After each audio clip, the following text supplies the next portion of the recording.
online and on the go. This is Valley News Live at 5. Pretty soon, hundreds of people will be packing Lindenwood Park each night, taking in the holiday lights displays. Good evening, everyone. Thank you for joining us. The setup for the displays has already started, and so have some Black Friday deals, along with homeowners setting out holiday decorations. But as Valley News Team's Bradford Eric shows us, it seems we have skipped right over Thanksgiving. And for many, Christmas is creeping up on us earlier and earlier. You might think this is a scene from one of those holiday seasons where there's just not a lot of snow. But it's only November 2nd. That weird time of year where it seems special occasions overlap. Happy holidays. We just celebrated Halloween. Look, all the pumpkins haven't even been smashed by the neighborhood kids. It's the dreaded Christmas creep. Organizers of the holiday lights display tell me they're taking advantage of the good weather we've been having.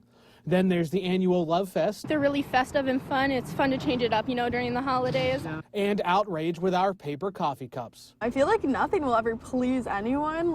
There's always going to be, people that are, skeptical. And retailers are wasting no time either. Amazon already has Black Friday deals listed, and the decor is up at some West Acres stores. The perfect Christmas, you better believe. And holiday parties every weekend. It seems like it's too early, but it's not. I guess this is generally how it goes. Kind of crazy, but... Other mall shoppers said ick when I asked them about shopping for the holidays. It's a lot of work, but something I think most people enjoy. But you have to think, the deals, the discounts happen this time of year because we, as shoppers, keep coming back. In Fargo, Bradford Eric, Valley News Live. We have more information online, including the most stolen items during the holiday season. Just click on this story at valleynewslive.com. A little sunshine to warm up our Wednesday. Is there anything moving in tonight that we need to worry about, Hutch? Well, it does look like we're going to stay, for the most part, quiet, although we do see temperatures that are a little warmer off to the west. Once again, nearly 70 in Bismarck today. Mid-50s all the way up along Highway 2, so not a bad evening. As we head into the evening hours, we'll see a few clouds dashing through the northern counties and radar picking up a few sprinkles near Cavalier County, but in our area, it's going to remain very quiet. Hey, for the World Series tonight, a chance for some very late night showers in Cleveland, and Chicago will be stormy, but for us, not even windy as we enjoy temperatures falling through those 50s into the upper 40s tonight. A very quiet night. I'll have details on a nice warming trend coming up here in just a few minutes, Andrea. All right, thank you, Hutch. You bet. A Fargo man is facing an armed robbery charge after an incident in a South Fargo neighborhood overnight. 19-year-old Breon Jones allegedly pointed a gun at the victim and demanded his belongings. Jones was later stopped by officers while leaving the area where police were searching near the 6100 block of Bennett Court South. He matched the description of the suspect, and officers recovered a phone and cash taken from the victim, as well as a handgun used in that incident. Police at NDSU say they have 2 suspects in the vandalism case on campus that left this ROTC statue on the ground. An officer came across the statue near the Benson Bunker field house that had been knocked over. Now they say they have completed their investigation and have identified 2 male suspects. The report is now being sent to the Fargo City Attorney's Office for possible charges. A monument to a heroic World War II North Dakota Army unit has a new home. That monument honors the 164th Infantry and the soldiers who served in it. The 4-piece granite monument has been standing guard at the American Legion building in downtown Fargo for a number of years, but the building has been sold. So a new location for the piece had to be found, and today it was moved to the entrance of Lindenwood Park. Tonight, police in Iowa continue their investigation while mourning 2 of their own. Investigators say 2 officers were ambushed and killed in 2 separate attacks overnight. The man police say pulled the trigger is in custody after hours on the run. Jay Gray has the latest on the murders. An army of state and local police gathered in the woods outside of Des Moines this morning, where alleged cop killer Scott Michael Green surrendered to officers after more than 9 hours on the run. It's a great sense of relief, not just for us. I mean, obviously he was targeting police officers, is what we believe, but it's a sense of relief for the community. A community grieving after 2 police officers were ambushed, shot, and killed overnight. I mean, we're heartbroken. Urbandale officer Justin Martin and Des Moines Sergeant Tony Bominio were both sitting in their squad cars when investigators say Green walked up and started shooting, firing more than a dozen rounds. There definitely wasn't an opportunity for these officers to defend themselves or respond to the attack. Investigators say right now they don't have any evidence that clearly points to a motive in the murders, but law enforcement sources tell NBC News Green has a, quote, history of problems and mental issues and was in dire straits. His criminal record includes charges of assault, interference with official acts, and harassment. This evening, the investigation into the officers' murders continues. Jay Gray, NBC News. In other news tonight, the 2016 race is already breaking records for early voting.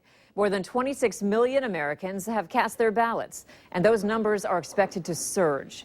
Valley News Team's Samantha Jo Roth takes a look at whether the early voting actually predicts election outcomes. November 8th is just days away, but for millions of Americans, their ballots are already in. Some of these states have seen huge increases in early vote. Michael Frias with the data from Catalyst compiles voter registration information from all 50 states, focusing closely on battleground states like Florida. Our data suggests that people are voting at a higher number than they had voted in 2012. There's a big bump in Latino turnout. Also, we're seeing an increase with female voters and young voters. But in states like Ohio and Iowa, the numbers are lower than in the past. Ohio is one of those states where early voting is down just a little bit. I think the turnout among Latinos and African Americans is slightly up. Iowa is a little bit like Ohio. The early voting is down a little bit. Still women much more likely to vote early than their male voter counterparts. So how do we know what the early vote looks like when these ballots are secret? Experts are able to draw conclusions based on the number of Republicans and Democrats who have voted compared to their genders and ages. I think that you could say in some states that maybe the early numbers maybe look a little bit better for Donald Trump, and others maybe they look a little bit better for Hillary Clinton. Political expert Kyle Kondik says early voting data for Ohio and Iowa look promising for Trump, while the numbers in Florida and Nevada give Clinton the advantage. Polls in Iowa and Ohio have suggested that Donald Trump may perform better in those states than Mitt Romney did. The early voting in Nevada seems to indicate that Democrats are doing as good of a job this year as they did in 2012. There's been a lot of indication that early voting amongst Hispanics is up in this election in both Florida and in other states. But Kondik warns about jumping to conclusions. But I would maybe urge against making broad, sweeping generalizations from the early voting statistics. Experts predict 40% of the electorate will vote before November 8th. In Washington, Samantha Jo Roth reporting. If you haven't voted yet, we have a link to all the early voting locations in the FM area on our website. Just head to valleynewslive.com and click on the Hot button. It was a surprise resignation for the Minnesota Vikings organization today. The Vikings made the announcement that offensive coordinator Norv Turner has resigned.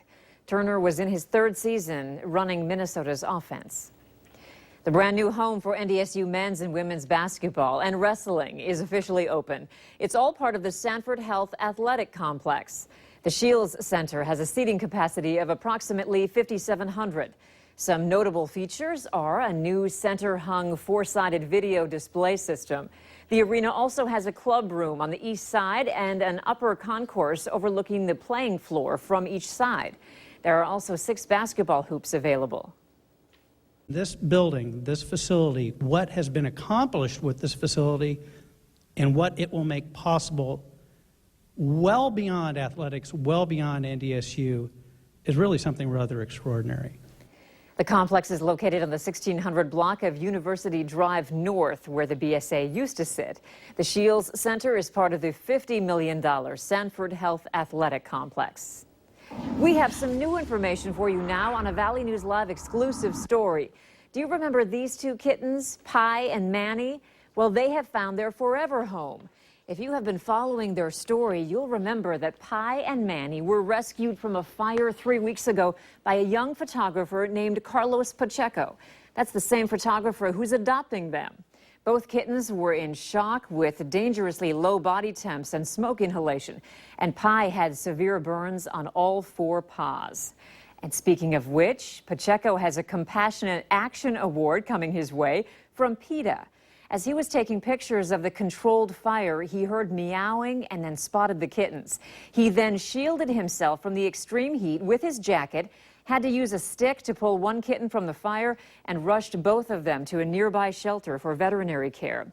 PETA says Pacheco's quick action saved the kittens from a painful and terrifying death. North Dakota's 2016 deer season opens on Friday at noon. And if you're lucky enough to have a tag, it may be a little easier to find a deer this year. Generally speaking, the deer numbers across the state have grown. According to the game and fish biologist, Doug Lear, he says that's a good thing for hunters, but we'll know more once people actually hit the fields. Even if you didn't get a tag this year, many will still head out to keep the tradition alive. The enjoyment, there's no cap, there's no tag needed to enjoy a part of the hunt with the friends and the family and the neighbors, and we want to make sure that people stay safe. I mean, that's first and foremost. If you find the biggest buck of your life and someone gets injured or someone gets killed, they're not going to remember the deer. Unfortunately, that does happen. The first priority is to wear blaze orange. Lear says even if you're just out checking the mail. Again, the season opens Friday at noon and closes Sunday, November 20th. In Minnesota, the season opens this Saturday. If you still need to pick up that blaze orange before heading out to the deer stands, the annual Shields Blaze Days started today and runs through Friday, leading up to the deer opener.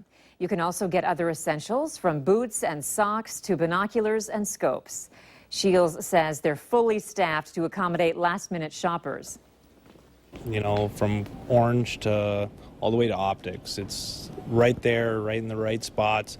We have, the salesman here to get you in the right thing. So if you do have questions, we just want you to be prepared. We want your trip to be successful. All 3 days, Shields is giving out free items to the first 500 people through the doors. The doors open at 9 a.m. tomorrow and Friday. All you taco lovers, where you can get a free taco today, but only for a few hours. That's still ahead tonight. Temperatures in the 60s in our southern counties as we head into the evening. A very quiet weather pattern is taking shape, and it will take us right through the weekend ahead. Our above average temperatures continue. Details are next.